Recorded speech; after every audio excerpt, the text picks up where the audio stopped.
परमेश्वर के वचन में लिखा, जब प्रभु यीशु मसीह पानी के ऊपर चल के आ रहे थे नाव के पास, तो चेलों ने क्या देखा कि सामने, उन्होंने पहले तो वो डर गए, कि ये कौन चला आ रहा है पानी के ऊपर। उन्होंने कहा, आपस में कहा, ये तो भूत आ गया। फिर जब प्रभु यीशु मसीह जी ने पास आए तो उनको पता लगा कि ये तो प्रभु है। तो पतरस ने क्या कहा प्रभु से? पतरस ने प्रभु से कहा, मुझे पानी के ऊपर चलने की आज्ञा दे। क्या वो पानी के ऊपर चला था? वो वचन के ऊपर चला था, इसलिए पानी उसे डुबो नहीं पाया। हालेलुया। प्रभु यीशु मसीह का वचन निकला, आ। जब वचन को उसने ग्रहण किया, आ, तो वो गया, डूबा नहीं। हालेलुया। वो वचन के ऊपर चला था। जब आप वचन के ऊपर है, कोई पानी आपको डुबो नहीं सकता। Hallelujah, hallelujah. वो वचन के ऊपर खड़ा था। जैसे ही उसका ध्यान वचन से हटा, डूब गया। हालेलुया।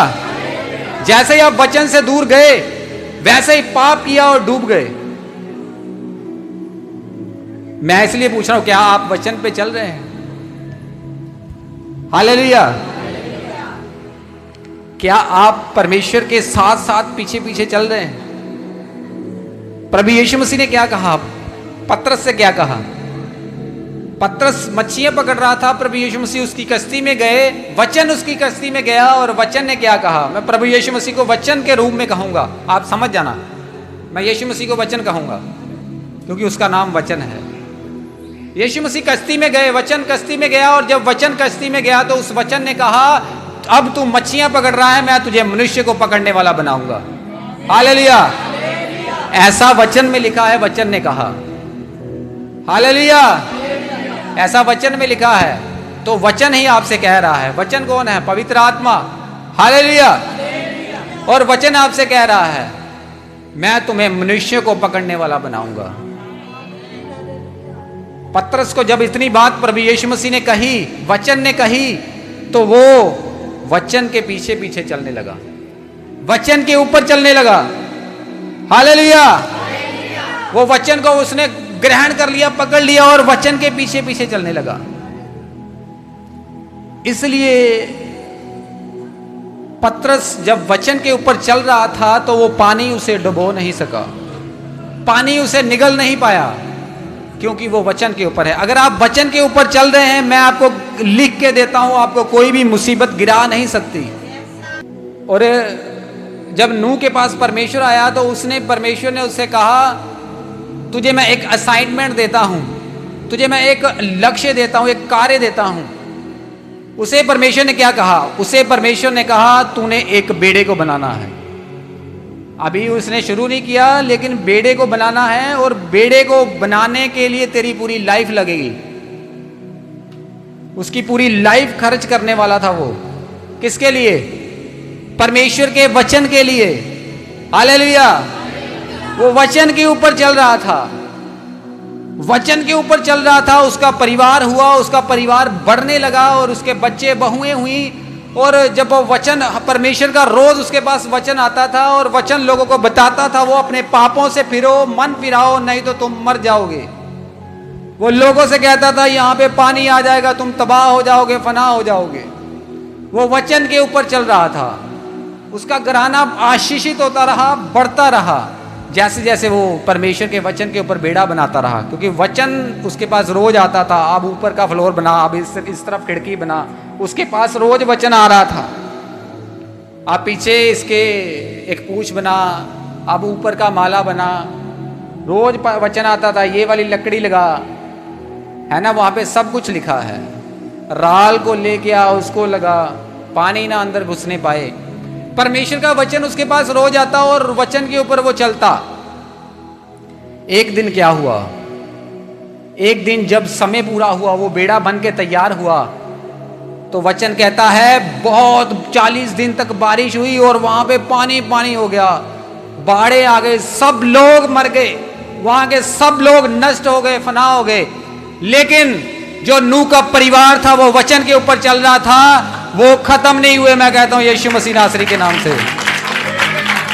नूह का परिवार और नूह अकेला वचन के ऊपर चल रहा था और सारा परिवार उसका बचाया गया। हालेलुया। आप अगर वचन के ऊपर चलने वाले हैं तो मैं कहता हूं कोई भी तूफान, कोई भी अंधेरी आपको डुबा नहीं सकेगी। आप वचन के ऊपर चलोगे तो परमेश्वर आपके साथ साथ चलेगा। मैं कहता हूं अगर आप वचन के ऊपर नहीं चलते तो वो बाद में बताऊंगा मैं। हालेलुया।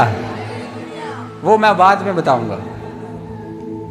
नूह एक भविष्यवक्ता था, उसे एक असाइनमेंट दिया गया रहे थे। मूसा ने को परमेश्वर ने कहा जा फिरौन के पास जा और फिरौन के सामने खड़ा होना और फिरौन से कहना मेरे लोगों को जाने दे।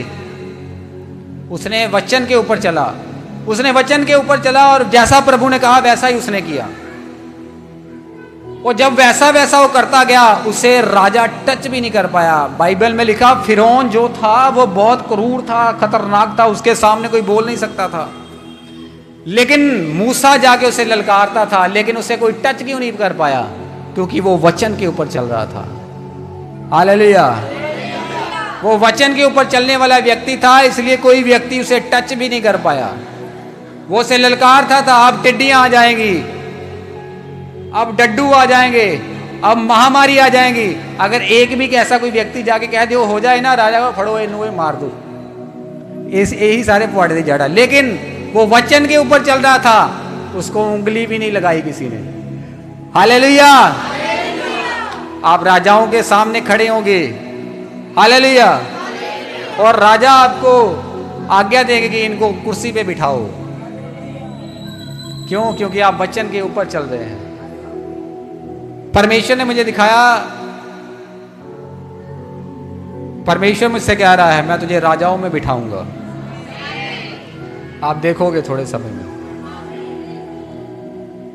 वचन में मूसा ने क्या किया? फिर मूसा वचन के ऊपर चल रहा था और जब अंत में उसने कहा मैं इस देश के सभी पहलोठों को मार दूंगा, तो जब उसके फिरौन के सभी पहलोठे मरे और उसने गुस्से से कहा जाओ इनको ले जाओ, निकल जाओ यहां से। कौन कौन सुन रहा है? जाओ सभी इजरायलियों को ले जाओ, अपने बाल बच्चों को सभी को ले जाओ। वो ले गए तो जंगल में कोई भी शेर और भालू उनको खा नहीं पाया। क्यों? क्योंकि वो वचन के ऊपर चल रहे थे। क्या लिखा बाइबल में? वो रात को आग के खंबे में होके उनके आगे आगे चलता था। कौन चल रहा था? परमेश्वर का वचन। परमेश्वर वचन है। लिखा आदि में वचन था और वचन परमेश्वर के साथ था और वचन ही परमेश्वर था।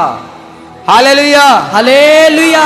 और वचन उनके आगे आगे चल रहा था और वो वचन के पीछे पीछे चल रहे हैं। अगर आप वचन के पीछे पीछे चल रहे हैं तो मैं कहता हूं कोई भी शक्ति, शैतानी शक्ति आपको बर्बाद नहीं कर पाएगी।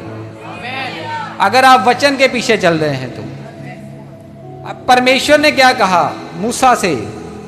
परमेश्वर ने जानबूझ के परमेश्वर मूसा को लाल समुद्र के रास्ते से लेके गया। जब वो लाल समुद्र के सामने खड़े हुए तो वो डर गए।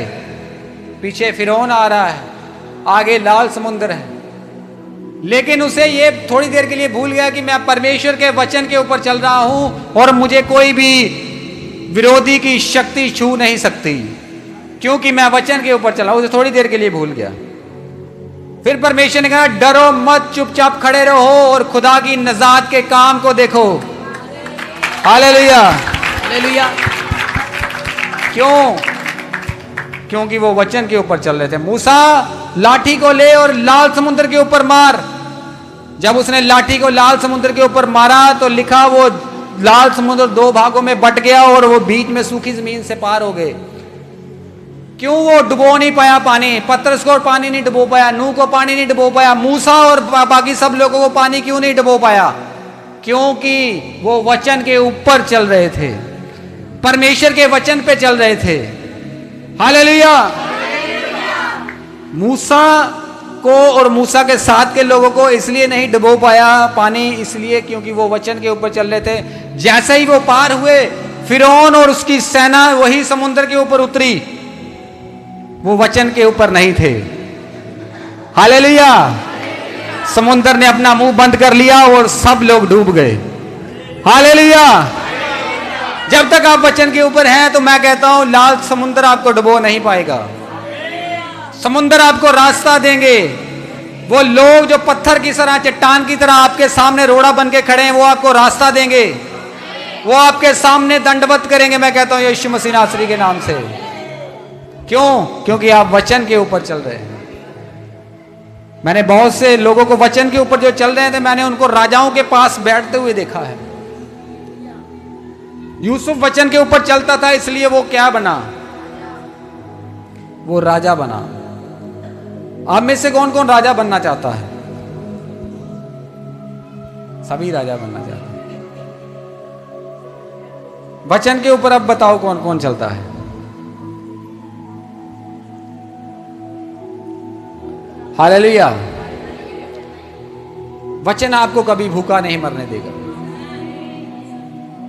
वचन आपको कभी भूखा सोने नहीं देगा। यहोवा के तालबों को किसी भली वस्तु की कमी ना होगी। ये क्या है? ये वचन है। वचन कौन है? परमेश्वर।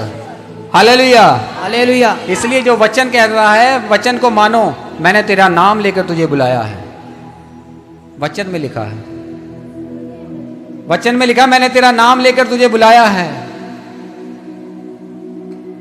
वो आज कल और सर्वदा एक सा परमेश्वर है। आज भी वो नाम लेकर बुलाता है।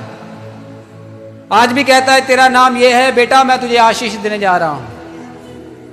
मैंने तुझे बुलाया, मैंने तेरी कमर को कसा। तू मुझे नहीं जानता था, लेकिन मैंने तेरी कमर को कसा। वचन में लिखा है। हालेलुया।